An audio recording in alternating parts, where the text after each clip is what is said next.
Tinanggal niya bigla yung panty ko.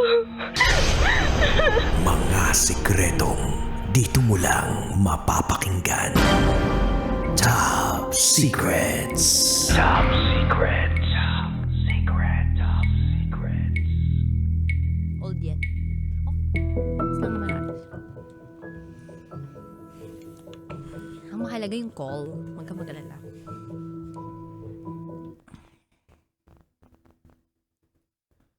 Good evening Luzon, Visayas, Mindanao, Metro at Mega Manila. Oras na muna po natin sa Bunga Buluan. It's already 11:04 p.m. At kayo po'y nakatutok sa 90.7 Love Radio. Kasama niyo po ang titindig sa mga pinaglalaban ninyo, DJ Titangelo. At kasama nyo rin ang inyong Basa Princess, DJ Rocky Terra. Welcome to the program Top Secrets. Ito po ang programang hindi kahuhusgahan. Pagkos ikay pakikinggan. Ang programa sa radyo na nagpo-promote ng will listen. And we don't judge culture. At sa pagkakataong ito, welcome na po natin ang ating top secret sharer na nasa kabilang linya. Magandang gabi. Good evening po. Ano pong pwede namin itawag sa'yo? Yan na lang po. Yen? Yes po. Okay. Yan. Ilang taon ka na yan? 26 po. 26. Sang lupalop ka naman galing yan. Ngayon po dito po ako sa Singapore nag-work. Singapore. Alright, di na kami magpapaligoy-ligoy pa. Yen, 26 from Singapore. Ano ang top secret mo? Feeling ko po nagkakagusto po ako sa babae po. And boss ko po.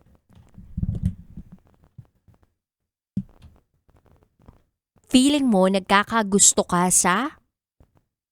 Babae po. And boss ko po. Boss ko po babae. siya. Feeling mo nagkakagusto ka sa kapwa mong babae and boss mo siya. Tama ba kami ng pagkakaintindi? Opo. Okay.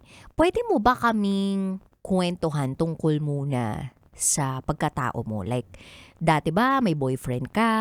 Anong naganap kung bakit Yes ito po. yung Dati nararamdaman naman mo? po may naging boyfriend din po ako. And yun lang po. Okay naman po yung naging relationship namin. Pero sa lang po, tawag nito, parang normal na lang po relationship na nagbe-break din, ganun po. Pero almost na po 4 years ago, that's the last time po na nag-enter po ako sa serious relationship, then fling na lang po. So, 4 years ago, nagkaroon ka ng relationship, tama? Yes po. Okay. So, yun yung last time na nagkaroon ka ng relationship Yes po, serious relationship. sa isang lalaki. Yes po. Oh, okay. So, Then, gaano ka na feelings na katagal, nagtatrabaho dyan sa work mo kung nasaan si boss? Magto 2 years na po this October. Oh, magto 2 years this Tagal na rin. October, oo. Was there a time in your life na nagkagusto ka rin sa isang babae while you are in a relationship with a guy? Lang, di ko po sure, pero that time po kasi I'm in my college days. So parang feeling ko po, parang crush lang po kasi nagagandaan ako sa ibang babae, something like that po. Nagagandahan ka, parang ina-admire mo Oo. yung ganda. Opo, yung ganda nila, ganun. Oo. Anong pumapasok sa isip mo nung mga time na yun? Like, uy, ang ganda naman niya. Sana maging kasing ganda ko rin siya. Or, mas nangingibabaw ba yung, uy, ang ganda niya, may boyfriend kaya siya? Ang nangingibabaw po is yung ganda naman niya, parang yung feeling na parang like mo siya, parang gano'n na gusto mo siyang maging kaibigan, gano'n. And also yung gano'n din po na feeling ko, gusto ko din po na kasing ganda ko siya, something like that. So, wala pa doon sa sistema mo na parang nagkakagusto ka sa kapwa mong babae na gusto mong maging karelasyon yung kapwa mo babae? Yes po, wala po sa isipan ko yun kasi Na-appreciate to be niya. honest po may mga friends naman po akong bisexual and ano po, they are part of the LGBTQ and never in my po sa isipan ko po na magkaroon ng relationship with Mhm. same gender. Aha. So etong nakatrabaho mo na, itong boss mo, anong turning point? Paano mo nasabing gusto mo na siya? Ano po kasi I don't know pero namamasukan po ako as a helper po kasi dito sa Singapore. Mhm. Tapos sobrang sobrang bait po niya tapos um, binibigyan niya po ako ng mga something na kung anong meron siya. Tapos hindi ko yung ine-expect ko na um, parang sa atin na medyo high expectation ko dito na parang abuso something ganun. Pero hindi po as in sobrang bait niya tapos nung first time ko pong pumunta dito is yung fish po is parang inihainan pa po niya ako ng fish like nung magkakasama po kami sa table binibigyan niya po like siya po yung nagtatanggal ng tinik tapos inilagay niya po sa plato ko parang I'm not used to that kind of Treatment. of treatment opo Mhm. tapos parang ang ko lang naman po nung first is sister parang ang gaan ng puso parang as a sister ko siya ganun kasi first time ko nga pong gano'n po yung treatment niya sa'kin. Mhm. Tapos madami pa pong ibang bagay na magagandang ginagawa niya, kagaya nung birthday ko na binibigyan niya ako ng gift and uh, nagpapaano siya, yung basta may mga magpapa-surprise po siya, binibigyan niya ako ng flowers. Then yun po, Mhm. parang gumaan ng gumaan po yung loob ko sa kanya. Mhm. Yen, eto bang amo mo na ito ay may pamilya? Yes po, meron siyang dalawang kids then oo, kasama ko sila Aha. And dito then yung asawa niya, gaano kadalas sa bahay nila?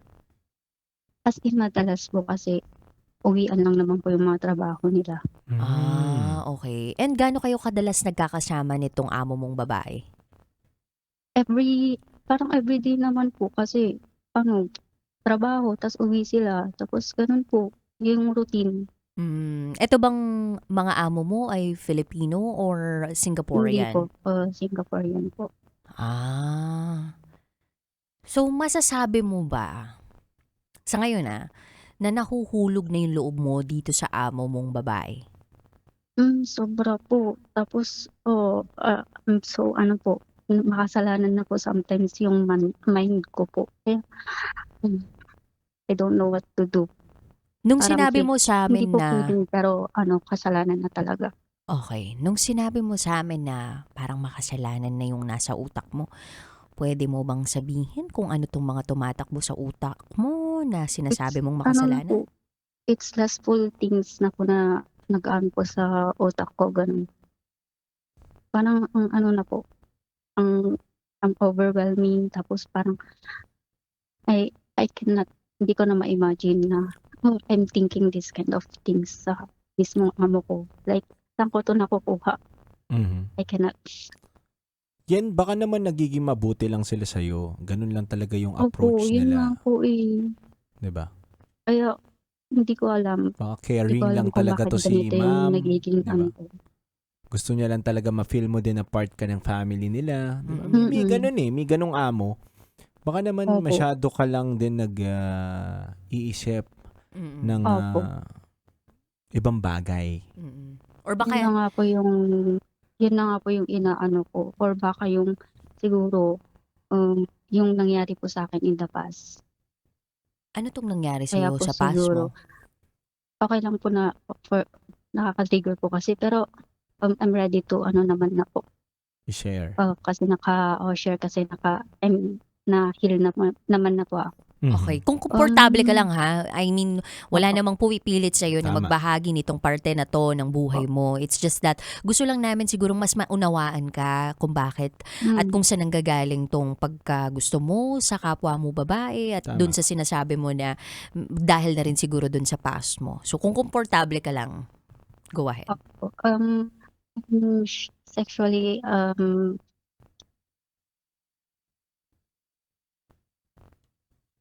I'm sexually harassed po kasi ng apat na uh, lalaki but different places. Ganun po. Different pangyayari din po.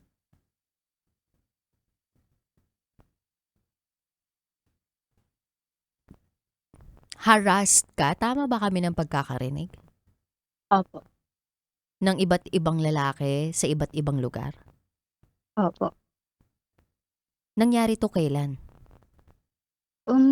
Nung ano po, bata pa po ako, then nung nag-college, high school, ano po, Mhm. Etong mga nangharas ba sa'yo ay mga lalaki na malapit sa buhay mo o mga hindi mo kilala, hindi mo kamag-anak? yung ano po, yung isa po is first cousin ko, then yung dalawa po is mga asawa ng uh, tita ko tapos yung isa po is unknown person po. So, paano mo nasabing nag-heal ka doon sa lahat ng mga naganap sa'yo in the past? Kasi ay nung pumunta din po ako dito sa Singapore, uh, I'm so broken din po kasi na hanggang nung pumunta po ako dito is dala-dala ko po yun. And then, uh, ang Lord po yung nag-ano sa akin, nag-heal sa akin. Napalapit po ako sa Panginoon. Mhm. Pananampalataya ko po. Okay. So, masasabi mo na nag-heal ka because of the presence, no, ni Lord sa buhay mo, ginaid ka niya through healing. So Yes po. so ang tanong namin ngayon at gusto namin maunawaan, gaano ka importante lahat ng mga pangyayaring 'yun dun sa nakaraan mo para maapektuhan yung takbo ng utak mo ngayon sa pagkahulog mo dito sa boss amo mo? Hindi ko po sure pero ang alam ko po yung lustful things na nasa isip ko po, yun po, something like that. Di ko po alam Hmm. kung paano i-explain, i-ano, pero parang inaano ko po na, eto bang nararamdaman ko ngayon na uh, pagnanasa? Hmm. It is because dun ako galing, Mhm. parang ganun po, sometimes yung naiisip ko. Mhm. We're not mental health experts dito ha, yan. Yun nga po. Ang tanging masasabi lang namin sa iyo is your feelings are valid, no? Yes. And kung ano man yung sa tingin mong tamang gawin sa buhay mo, yun yung gawin mo, 'di ba? You do you. It's just that syempre may pamilya na yung amo mo and sa pagkakataong ito, wala ka mapagsabihan siguro din dyan sa lugar na iyan. Kailan ka ba huling umuwi ng Pilipinas? Ano po, nung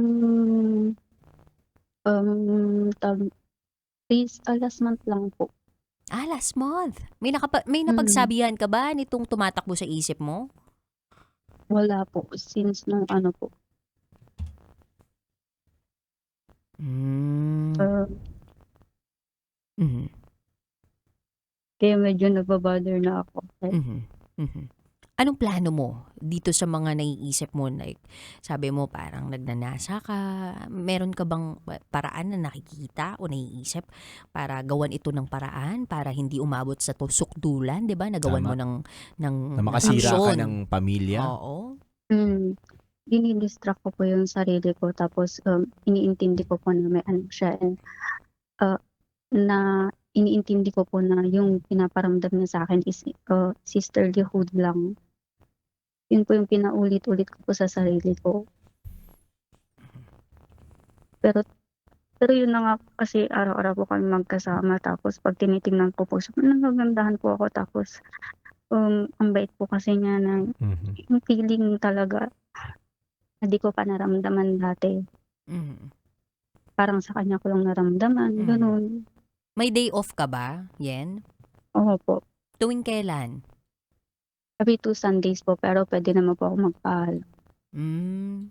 May paraan ba para, alam mo yun, makipagkaibigan ka sa ibang mga tao, not necessarily sa mga lalaki, pero makipagkaibigan o may kaibigan ka ba diyan? Marami naman po akong naging kaibigan na mas older sa akin sa church po. Mhm. Palagay mo ba itong mga kaibigan mo nakakatulong din sa iyo para malibang ka, para may divert yung atensyon mo? Sometimes po kasi ako naman po kasi kapagka, medyo may pagka-introvert din po kasi ako kaya hindi ko po sila masyadong kinakausap, gano'n. 'Pag sa Mm. family naman po madalang na lang po talaga silang kausapin. Mhm. Madalang ka na lang kumausap ng pamilya mo. Oo nga po, eh. Mhm. So, ano tumatakbo sa isip mo ngayon? Na gusto ko pong matanggal yung yung ganitong, pag-iisip Mhm. sa kanya po. Gusto mong matanggal yung pag-iisip mo na yon. Gusto mo ba tanggalin natin yung utak mo, gano'n? Gusto puwede po. Hindi, biro lang. Ito naman, pinapatawa lang kita, no? Charot lang. Charot lang. Hindi, minsan talaga ako din, nagwi-wish ako na parang sa sobrang dami kong iniisip, pwede bang tanggalin ko na muna yung utak ko kahit one minute lang para ma-unload lang.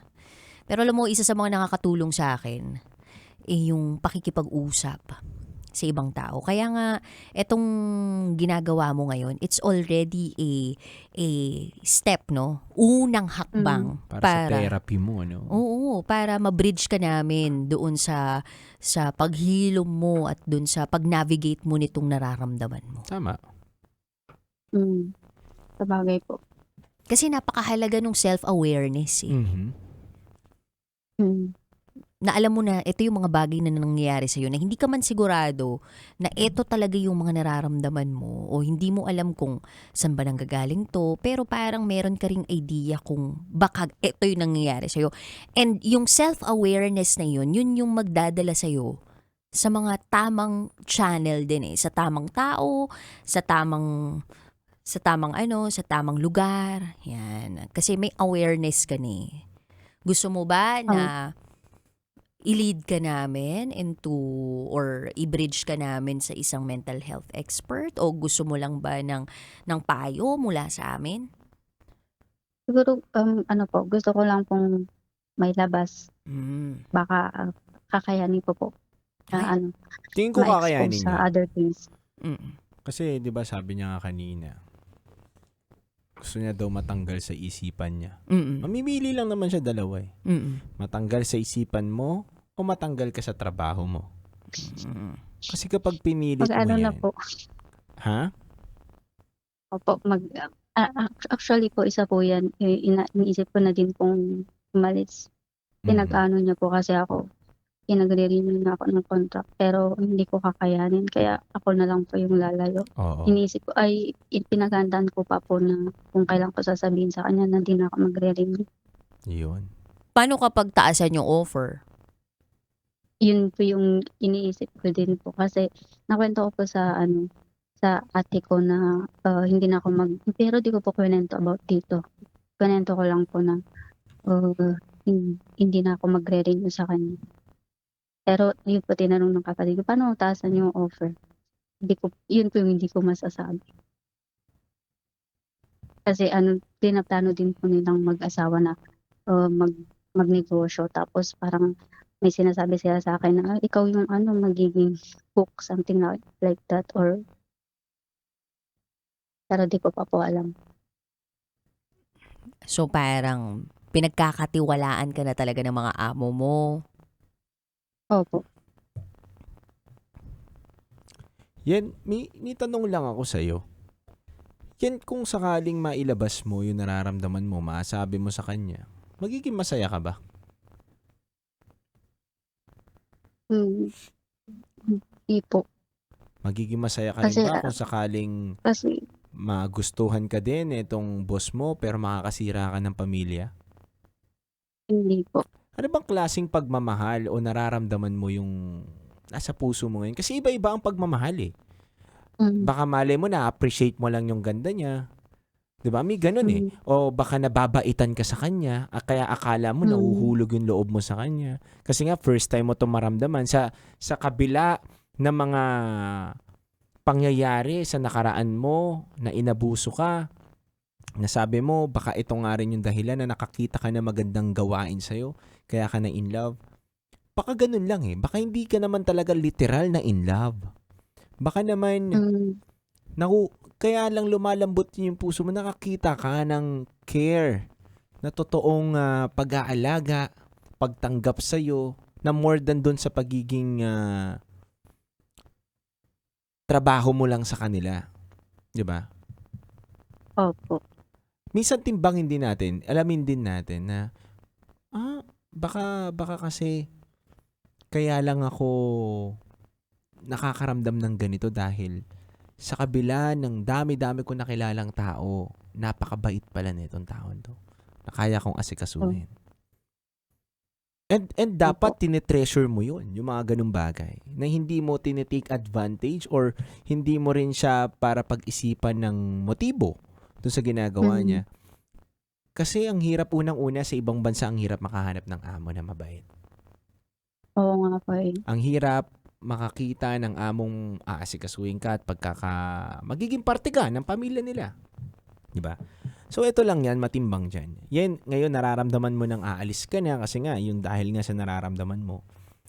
Ayaw naman natin na mangyari na mapunta ka naman sa ibang mga amo na hindi mo makakasundo, 'di ba? Magugulo ka dahil nga sa nararamdaman mo na yan. Tingin ko yan ang pinakamaganda dyan. Kung alam mo naman na makakasira ka ng pamilya, kung alam mo naman sa sarili mo na kaya mong kontrolin yung nararamdaman mo dahil wala naman talagang kayo. Wala naman dapat talagang ipilit. At alam mo Mm. naman dapat kung hanggang saan ka lang. Ingatan mo na lang yan. Diba? Opo. Ingatan mo na lang yung meron ka sa ngayon na binibigyan ka ng pagkakataon na magandang offer. Magandang buhay, magandang treatment sa'yo. Pero kung talagang hindi mo na kayang pigilan o kontrolin yung nararamdaman mo, na pwede ka na makagawa ng masama o makasira ng pamilya, doon ka na siguro lumayo. Pero tingin ko yan hindi mo naman gagawin eh. Hindi eh. Ako, nararamdaman ko sa'yo, nandun ka lang sa, ako confusing eh. Parang naguguluhan ka lang, ba't ganito yung nararamdaman ko sa kanya? Bakit ganito rin kasi itong magtrato sa akin? May gusto rin ba sa akin to? Hindi ganun eh. Hindi dapat ganun yung maging thinking mo. Mm. Yan, yakapin mo yung opportunity na yan and huwag kang maguluhan. Opo. Huwag kang maguluhan yan. Kasi, sayang yan eh. Sayang yun, nandiyan ka ng maayos. May binubuhay ka ba dito sa Pilipinas? Wala naman po. Sarili mo lang? Pero nagpo-provide din naman po sa family. Oo, di ba? Sayang eh. Huwag mong hayaan. Opo. Huwag mong hayaan na masayang yung opportunity na yan. Dahil lang naguguluhan ka lang dyan sa nararamdaman mo. Unang-una, kung ipupush mo yung nararamdaman mo na yan, tingin mo magiging maganda ba yung resulta? Hindi din. Mm. Di ba? Ang ano ko lang po, alay na lang po siguro ako. Alam ko po, sayang po yung opportunity na ano ko na po. Pero, di ko po alam, parang di ko kakayanin yung sa isip ko. Thank you sa pagiging totoo mo. At least lumalabas sa'yo ngayon na lalayo ka na lang. At least nandun ka sa wisyo mo na tama, ito yung dapat kong gawin. Ito yung tama kong desisyon. Nalalayo na lang ako sa tao na alam kong hindi makakabuti sa akin kapag kasama ko siya. Hindi magiging Kasi tama ano po yung sa desisyon ko. isip ko na po nagkasala na po ako sa kanya. Tama. Mhm. Kahit hindi niya alam. Pero alam ko sa sarili ko na nagkakasala ako sa harap niya. Mhm. Mhm. Ang galing ng self-consciousness nito ni Yen, no? Tsaka ng self-awareness niya eh. Tsaka talagang matalino ka. Ako man sabi ko matalino ka Yen. Kasi alam mo eh kung ano yung susunod na hakbang na gagawin mo. Na Alam mo yung tamang hindi mo gagawin. kaya. Alam mo yung kaya, Kaya mong mo. gawin. Galing. Tama. And yung mga bagay na yun, mahirap din na i-identify, no? Lalong-lalo na kung nasa posisyon ka na ganyan. Mhm. So, you do you. Yun yung lagi kong sinasabi. You do you. May mga trade-off kasi talaga yan eh. Sabi nga nila, okay na makatagpo ka ng trabaho na masaya ka kahit di ganun kalaki yung bayad. Tama. Pero okay din naman na makatagpo ka ng trabaho na hindi ka masyadong masaya pero malaki yung bayad. Well compensated. Oo. Pero, napakaswerte mo na kung meron kang mabubuting amo, okay ang bayad, tapos masaya ka pa sa ginagawa mo. Yun. Yun ang maswerte ka talaga. Pero, kung ang kalaban mo ay yung sarili mong utak, kahit na okay yung amo mo at kahit okay yung sahod mo, kailangan mong isalba yung sarili mo. Kasi kapag hindi mo sinalba yung sarili mo sa posisyon na yan, baka ikabaliw mo yan. And we don't want that to happen to you. Lalong-lalo na self-aware ka. So, okay yan na alam mo kung ano yung susunod na hakbang mo. It's just that meron nga lang talagang trade-off na ito yung pakakawalan mo, yung pagkakaroon ng amo na mabuti, yung pagkakaroon ng magandang sahod o sweldo, ito yung mga bagay na pakakawalan mo for your peace of mind para hindi ka na mas magkasala dyan sa utak mo. Pero, sugal nga lang yung gagawin mo kasi dun sa susunod mong papasukang trabaho, hindi ka lang sigurado kung ganun pa rin yung magiging treatment sa iyo. Baka hanap-hanapin mo lang yun. Pero, yun yung mga dapat mong harapin, 'di ba? Sa mga susunod na araw ng buhay mo kapag nagdesisyon ka na talaga na bumitiw na at wag na mag-renew dito sa trabaho mo, dito sa mga amo mo. Mhm. And ang pinakamahalaga dyan, 'di ba? Naging mabuti sila sa iyo at naging mabuti ka pa rin naman sa kanila kahit na through your thoughts, may naiisip ka na at least na filter mo, 'di ba? Na hindi gawan pa ng aksyon at sana hindi na umabot ng gawan mo ng aksyon yung mga naiisip mo. Tama.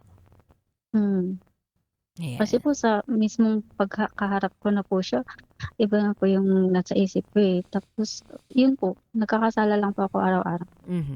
Di mo ba naisip yan na baka dahil sa lagi mo siyang nakakasama, parang nagiging familiar ka kaya nagkakaroon ka ng illusion of parang love dito sa taong to, or yun nga parang nagiging over familiar ka thinking na Tama. baka kayong dalawa para sa isa't isa. May ganun ba?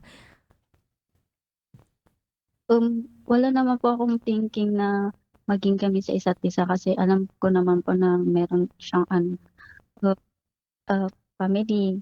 Tapos, yun lang po yung thoughts ko lang po siguro na yung nagpapatrigger sa akin na siguro may something gan. Ayan. Sana magkaroon ka na ng peace of mind and peace of heart nang sa gayon mas makapag-concentrate ka dun sa pagpapalago ng yaman na meron ka, 'di ba? Ng self-growth mo na hindi nahadlangan ng mga kung ano-ano diyan sa utak mo. And ang pinakamahalaga, pausbungin mo yung spiritual life mo. Ayan. Kasi feeling ko guided ka ngayon 'di ba? Guided itong si siya. Yen eh. Tama. Kasi sabi niya palang una, 'di ba? Yung trauma ko, feeling ko na-heal ko naman siya kasi nag-church ako. So, you are guided and you are on the right track. Basta nandun ka lang sa liwanag. Yan. Opo. Meron ka pa bang gustong sabihin yan? Wala naman na po. So, thank you po. Maraming salamat din. Sa tiwala.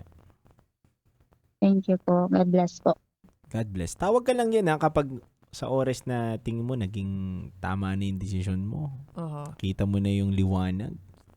Tawag ka lang. Kwento mo sa amin dito kung ano yung magiging journey mo sa decision mo. Yes. Update ko po kayo kapag naging successful na po. Yes. Yun. Actually, etong ginawa mo ngayon, successful ka Tama. na. Oo. Opo. Kasi this is the first step. 'Di ba? Para mapalaya mo yung sarili mo doon sa mga unwanted thoughts or evil thoughts, 'di ba, na naglalaro sa isipan Isip mo. mo. Tama yan. Opo. Sabi nga, di ba, ang tukso kung hindi mo kayang kontrolin ang sarili mo at nakadikit sa'yo, ikaw ang kusang lumayo. Totoo. Kung lumalapit sa'yo, ikaw ang lumayo. Totoo. Kasi ang tukso, may mga galamay yan, Tama. may mga paa yan, Mhm. madikit yan. Na kahit nakapikit ka, didikit at didikit sa'yo, lalagkit at lalagkit ang pakiramdam mo Tama. to the point na hindi na siya makaalis sa iyo Tama. kapag natukso ka na. Kaya habang Yan. maaga pa, hindi ka pa Mm. nadidikit sa tukso, yun na, lumayo ka na. Huwag ka na magpatukso. Totoo. Kaya nga 'di ba yung kanta ni Eva Very true. Eugenio, "Oh, tukso, layuan sana ako." Lapitan mo ako! Di, Oh, bago na ngayon. Speaking of that po, tukso, nakakahiya man pong sabihin, pero sometimes po, yung ano po, yung, syempre kapag, ang pangit talaga, pero inaamoy ko po minsan yung ano, yung shirt niya, ganun. Dumating ka na sa point Parang, na gano'n. dumating na pa ako sa ganun, parang, hindi na to normal, kaya Mm. kailangan na po talaga. Yes, and you have to really do something about it. Kay rami ng... Winasa. Yun. Thank you, Yen. Thank you po. Diba? Oh, tukso. Lapitan mo ako! Layuan mo ako. Ba't layuan? Wala ngang ganun. Dapat nga daw, magbago na yung lyrics ni Eva Eugenio. O, paano? Oh, tukso, lumayo sana ako. Ganun. Mali! O ano? O, tukso, lapitan mo ako! Kaya madami ka nadadali. At lalayo ako! Oh, ganon! Nakalapit na sa'yo, tapos tsaka ka lumayo. Parang Nagkamali ka na, tapos tsaka ka lumayo. Hindi, inubos ko muna yung gasolina niya, lumapit eh. Uy, wala nang panggas. Uy, atras. Alam mo, ang hirap. Alam mo, dude, ito yan eh. Naalala ko merong may homily. Ayan, pag-usapan natin yan. Oo, may homily yung isang pari sa amin. Hindi ko makakalimutan yung sinabi niya. Mhm. Na madalas daw tayong mga tao, nakakalimutan natin na maging holy. Okay. Kumbaga, medyo consistent tayo pagdating sa holiness in words and in actions. Yes. Pero nakakalimutan natin maging consistent dun sa holiness in thoughts. 'Di ba? Dapat in thoughts and in words and in words. deeds. Yes. Kumbaga, hindi lang sa ginagawa natin, hindi lang Sabay-sabay sa yan dapat. bibig natin, kundi dun sa utak natin. Tama. So, minsan kasi ang dami nating naiisip eh. 'Di ba? Parang hindi naman siya filtered pagdating na nasa utak siya eh. Mhm. Tsaka lang natin na-filter kung ano yung naiisip natin through our words and Words actions and eh. actions. Tama. Kaya, yun nga, parang maganda na self-aware tayo and may self-consciousness na, ay, oo nga, ito na iniisip ko. So, dapat ganito yung gawin ko para sa sarili ko. Nang sa gayon, hindi na ako magkasala pa dun sa utak ko, dun sa sarili ko. Kasi, itong pag-iisip ko pa lang ng ganito, hindi na to naayon sa kagustuhan ni Lord eh. So, yun yung parang ine-explain nung pare dun sa homily niya. Kaya, nung time na yun, parang, minsan, okay nga tayo sa thoughts lang natin. Pero yung words natin, actions natin, hindi nagtutugma. Oo. Pero minsan, okay naman tayo dun sa, dun sa actions natin. Pero yung thoughts and yung words, Lihis. lihis naman. So, mas maganda daw na consistent tayo. Simula pa lang dun sa naiisip natin hanggang dun sa ginagawa natin sa buhay. Tama. Kasi dun, mas marami tayong punto sa langit. Tsaka mas makakagawa tayo ng mabuti sa kapwa natin. At hindi lang sa kapwa natin, kundi sa sarili natin. Totoo yan. Yun lang. Dapat Na-share ko lang. pag naiisip mong babaero ka. Ganon.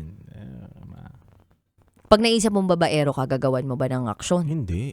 Anong gagawin mo? Wala. Isarili mo na lang. Ganon. Sarili mo na lang. Oo. Hahanap ka ng babae sa cellphone mo, ganun. Hindi. Masama yun. Hindi dapat ginagawa yun. Mali yun. Mali yun. Tsaka, napakahalaga din, dude, na may mapagsasabihan ka talaga. Totoo yun. Kasi, yung minsang pagsasabi mo sa ibang tao, parang yun yung nagiging sugo ni Lord para i-save ka dun sa gagawin mong desisyon na pagkakamali. Totoo yun, may ginagamit si Lord na tao para i-guide ka. Hindi naman kasi nakapagsalita si Lord ng diretso sa'yo. Anak, ganito yung gawin mo. Hindi ganun. Walang ganun si Lord. Hoy, Ibang Lord yun. ibang Lord yun. Lord of the Rings. Yan. My precious. Mali yun. Walang ganun. Kaya nga, di ba? Sabi nga daw, may mga taong inilalapit sa'yo si Lord. Mm-mm. Hindi mo man kakilala Mm-mm. o kakilala mo Totoo. na magpapaliwanag sa'yo Mm-mm. ng tamang desisyon. At tayo yung sugo ni Lord, partner. I think, dude, ako ang konsensya mo. Ikaw lang? Siguro ako yung Ano? gumagawa Ng pagkakamali. ng pagkakamali para ikaw ang maging konsensya. Gagawa pa lang si Titan Jello ng pagkakamali. Isipin mo maigi. Ayan. Ako ang konsensya mo. Oh, ayan na yung mga dumadrive-thru ngayon ha. Yung mga pauwi ng kung saan man. Biglang liko. Biglang liko. Oh.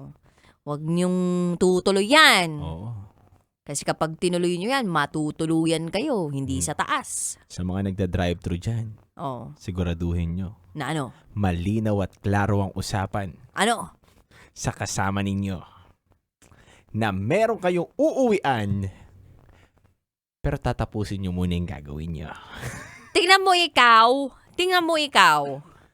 Mali yan eh. Mali ba yun? Oo, ginawa mo na ng action yung nasa thoughts mo. Ay, Dapat, di ba nga, sabi natin, yung thoughts pa lang, binibreak mo na yun. Nilalayuan mo na agad yun. So, hindi ka na gagawa ng, hindi ka na mag-words, hindi ka na action, ganon. paano kung yung kasama mo, tinokso ka rin? Eh, di labanan mo. Mahirap labanan ng tukso. Iwanan mo sa gitna ng EDSA. Mahirap iwanan ng tukso. Ipagrab mo.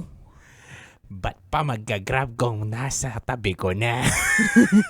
Ipa-move it mo. Lahat na ng angkas, lahat na ng mga TNBS, sakay mo siya doon. Huwag mo lang isakay. Ang mahirap, TNBS din na may sakay sa tukso. Yun lang. Oh, huwag naman. Ay, kuya driver! Ano ka ba? Aray-aray. Galing mo mambola. Kaya nga eh. Nakadali. Nakadali. Naka-jackpot ka ngayon. Kaya nga eh. Ito na lang. Siguro para mawala yung mga tukso-tukso sa paligid mo. Punta ka dun sa Sabado. Dun sa Southville Covered Court sa Muntinlupa City. Yes. Anong oras? Alas 6 p.m. At sino mga hatid saya artist? Nangunguna dyan syempre ang Republican, Breezy Boys, Jojo Mendres, Oy! Maharlika Hood, Wow! and MUB Band. Wow! Hindi rin magpapahuli ang mga 90.7 Love Radio DJs. Oh, Love Radio DJs. Tulad ng mga performers namin, Titan Jello and Tanya Chinita. Yan. At syempre, di magpapahuli ang Rocky Terra. Siyempre, mag-host kami dyan. Yun yung kaya namin gawin doon. Kaya buong puwersa po ng Love Radio ang makakasama ninyo. At ito lang naman yung mga ipamimigay namin. Mamimigay kami ng appliances atid sa atin ng Astron. Dahil sa Astron, sulit appliances na kampante ka pa. Gamitin araw-araw ang Astron dahil alagang maaasahan mo yan. Yan. At meron din kaming pabigas atid sa atin ng Goldmine Rice! Goldmine Farm to Market. Now available for franchise. Ayun. At syempre, hindi na papaligoy-ligoy pa ang mga kasama ninyong DJs kasi ang mga isasama namin na ireregalo sa inyo at ipamimigay ay cash prizes! Wow! Yan galing sa bulsa ni Titan Jello. At galing din po yan kay Boss Rocky Terra. Utot! Ito po, mas boss ko to. Kakabayad ko lang po sa kanya ng utang. Yun na nga eh. Yun na nga, dude. Napakagalante kong kaibigan, katrabaho, yan. Yun na nga, walang pera pero nagpapautang pa, no? May isa nga dyan, di na nagbayad sa akin. Buti ka pa nagbabayad, dude. Doon naalala mo, no? Siyempre, mahal na mahal kita dun. Dude, siguro hindi nila ako mahal, no? Huwag ka mag-alala. Ginanyan din ako. Di ako binayaran. Okay, I feel better now kasi dalawa pala tayo inutangan. Hindi ka nag-iisa. Ay, may Konyo Bicolano pa. May kasama ka. May konyo bigo. Baka may Ma'am Nicole din. Oo nga eh. Dami no, dami no. Dami to. Dami. Oo, baka gusto nyo po. Charot, charot. Anyway, basta pinagpapasa Diyos na lang namin kasi nga dapat consistent kami in holiness, in thoughts, in words, and in deeds. Yan. Diba? Pag ganun yung sinasabi natin, parang ang bait-bait natin. No? Tama. Amen. Talaga namang mabait tayo eh. Oo naman, sa sobrang bait nga ni Titan Jello, siya na sumagot kahit may kasalanan sa kanya yung ibang tao. Sinagot niya lahat! Aray!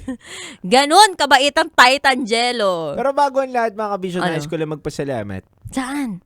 Siyempre sa partner mo dahil binigyan ako ng empanada. Boss! Ay, oo. Boss Chi, we love you so much kung nakatutok ka ngayon at nakikinig ka on air, online. Maraming salamat. We love you so much. Alam mo yan. Ay, taray naman. In fairness naman sa asawa ko, pagdating niya, pagkalan niya, galing Bohol. Ayan.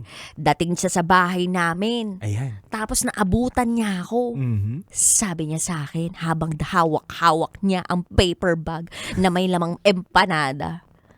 Oh, love. Ay, eto pala, bigay mo kay Titan Jello. Empanada. Nauna pa si Titan Jello na bigyan ng empanada kaysa sa misis niya. Hindi mo alam. May tago kaming relasyon. Kaya ngayon, nagdududa na talaga ako. Una si Uncle Dagol, tapos ngayon yung asawa ko. Hindi na ako magugulat kung si Konyo Bicolano. Tsaka Lagi kong kadate si Konyo eh. Kaya nga dude yung totoo. Ano ka talaga? Nililin lang mo lang kami. No? Oh, Mars! Totoo yan! Galing ng tactic mo, Siyempre, gano'n talaga. I love it.